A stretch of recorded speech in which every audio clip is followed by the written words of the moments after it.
Yo, what up, Toshi here. So I don't know for sure if we're going to have drip marketing later tonight, but I'm getting this video out very early to you guys because in preparation, if we were to have drip marketing, I definitely want to get on that as fast as I can because there is definitely a bunch of videos I want to make for the specific characters that end up being teased if it is the characters I expect to be teased. But anyways, I'm going to be exactly explaining to you why I'll be rolling for Ruan Mei in today's video. Let's hop right into it.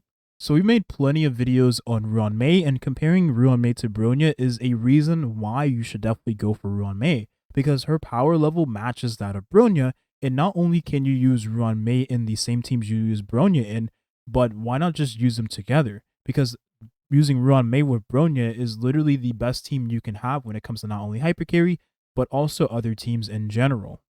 Next up, we learned that Ruan Mei is an overloaded character like Fu Xuan. And for a lot of players, using Ruan Mei is going to feel very similar to using Fu Xuan, because for all of the buffs that Fu Xuan provides for your allies, those same buffs that Ruan Mei provides for her allies is going to be dependent on her own turns.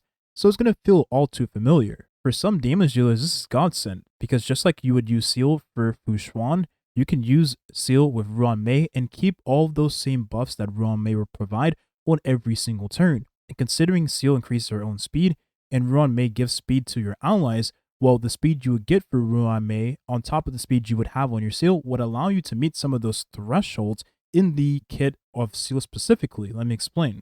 I've been farming the newest planar set in 1.5, and it's been providing a lot of value for my damage dealers, in particularly Seal, and that's because I increased the attack of the character, and whenever Seal's speed reaches these specific thresholds, she's able to increase her damage drastically, and this buffs all parts of her kit. This is really best installed on the character if you can get that speed. And for a character that gets speed from not only her kit, but Ruan Mei as well, you'll be able to reach that speed threshold you need much more reliably. If you're like me and you have Indie Knight for your Seal, then having that extra speed from Ruan Mei will also mean that you'll be able to reach that 160 speed you need on the character more reliably also. One of the things to take into consideration, as I said before, is I don't like talking about 5-star Lycans in this game. But since Seal and other characters have had their first rerun, it's a good time to talk about maybe getting upgrades for the characters in the gacha. So for some characters I already use my Bronya, I will find myself using with my Ruan Mei as well. So for most hyper carry teams, you're going to be phasing out your Ting Yun. Now what I like about this team a lot is that the mitigation from Fu Xuan makes her a very strong defensive option. But since I don't have Silverwolf in the party, I don't have to use Huo to get that 50% of laning the quantum weakness if the enemy doesn't already have the wind weakness. Another thing to take into consideration is Seal is able to roam free in this team because, again, since Fu Xuan and Ruan Mei gives buffs to Seal that is dependent on their own turns, this character can do whatever she wants at any given point. And they're both skill point positive characters, which means that the skill points Bronya uses and the skill points Seal uses phases out from these two characters providing those skill points. So you're trading the best supporter for your Seal in exchange for Ruan Mei. So you have to make sure that Ruan Mei and Bronya is going to be a better combination than using Silverwolf and Bronya together to just buff up Seal's damage. One thing you should take into consideration is that if the enemy is already weak to Quantum, it's going to be better. However, if you just use Seal and Silverwolf in a mono Quantum team with Ruan Mei, that may just be better for the character overall. Because, well, you'll have all of those buffs from your mono quantum characters, and then you'll still be able to deal tons of damage with Silverwolf, and Silverwolf has her own personal damage on top of that. So again, for mono quantum, this is going to be a godsend. And for future On the Evers, I definitely will be using this team more often. That is, once we do receive that Quantum Harmony character, which I'm hoping that character is drip teased later today or tomorrow at the time I'm recording this. And yeah, I just can't wait for the future of this team overall. One of my favorite things about Ruan Mei is that she's going to turn everyone in the team into a damage dealer. And considering she has a very nice synergy with Break in general, that's going to make characters like Silverwolf even better. So for the Mono Quantum team specifically, it's going to be a nice upgrade from having to use Bronya. It's not like the synergy with Bronya and Seal was that good to the point where you wanted to use it over using Ruan Mei, but being able to just keep the buffs just makes it a lot more comfortable for most players, me included. I want to have Fu on a DPS-oriented build going forward. Now, she is one of the hardest characters to build if you are planning to build her as a DPS at E0, just because she's more of a stat check character than anything. but I can think about just having to drop effect resistance on the character in exchange for giving her more DPS stats overall. But that is something I am thinking about right now, and I may not consider it going forward, we'll see. But I just like that concept in general because every character here will dish out damage, and contributing to damage overall is better than just buffing one character to do the most damage they can, in my honest opinion. That's why we're starting to see the rise of dual DPS team comps anyways, because being able to do damage with more than one damage dealer in a hyper carry team is going to enable your team to do more damage overall. And considering that Ruan Mei is a character that is going to work really good with dual DPS team comps anyways, this is great for everyone. I do have a Lycoon that I want to use on the character, and because since she works like Asta, essentially where you want to take advantage of break effect on a break effect oriented build, then I definitely want to utilize Memories of the Past, which gives break effect on top of the energy you receive from just attacking the enemy.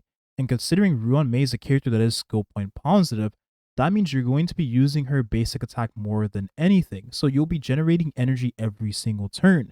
I really do like Memories of the Past because it has everything the character needs. I do understand not wanting to use Memories of the Past on Ruan Mei if you do have R1 for the character, but I'm definitely going to be testing her out alongside R1 to see how much of a difference it makes for the character in general. I imagine she will get her ult faster, probably a turn faster than if she did not have R5. However, there is meshing cogs which you can use, and it is a 3-star light code. So for most players, you probably will opt to use that unless you do have Memories of the Past with more copies. And I know I talk about C all the time, but I do actually use Daniel on my account as well. But he's a character I'm finding going to be very hard to use with Ruan Mei, just because I love using Ting Yun with him. Ting Yun's a character that just makes getting his ult very fast much more comfortable than not having that energy being supplied to him. Since he's a character that gets skill points from having his ultimate up in general, Ting Yun is a character that's going to be hard to replace. E6 Yukong is a huge buff to the character's damage overall. However, if Ruan Mei ends up being a character that just ends up being better than Ting Yun in every single team comp in the game, then I probably will end up just using Ruan Mei because, again, if you're able to give a skill point to Daniel, which is all he needs, the damage buffs that you get on top of that is going to outclass what Ting Yun already provides, even if she already provides energy to the character. But again, there's going to have to be a lot of testing in general to see which one is better for this character overall. Depending on how many Eidolons you have on Daniel anyways, you probably will end up using Ting Yun instead, because again, the energy you get is going to be very valuable for a character that is able to take additional turns after he uses his ultimate. That's very, very strong. So my last roll for character was Huo Huo, and I have no regrets. I'm currently at 79 pity on the banner, and I don't see myself really going for Argenti at this point, which I can roll for him if I really choose to do so. Now that is 50-50 of course, but I have faith that I will prevail and win the 50-50. But I think I should just wait for Ruan Mei because she is a character that for most players, me included, even though I do have a ton of really good and nice strong supports on my account already, Ruan Mei is still going to be a very nice option long term because she's just like Bronya and Silverwolf. She's very unique in how she works.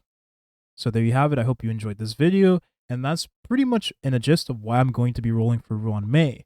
Now, I could just state the obvious, and that being her design. She does look really good, I'm not going to lie. The thighs don't lie, right? But I'm not going to be rolling for her based on her appearance. I know that's a shocker to most of you. I kind of just want to roll for her based on her kid. I mean, am I the only one in this? I mean, you know, I play a lot of gacha games, and I do understand having a Coomer mindset. I'm not calling any of you out, right? Shut your But I kind of am a meta slave at this point. I blame making videos on this game, okay? Don't become a creator. You will become a meta slave over time. That's the video here. Thank you for watching, and have a nice rest of your day. Peace.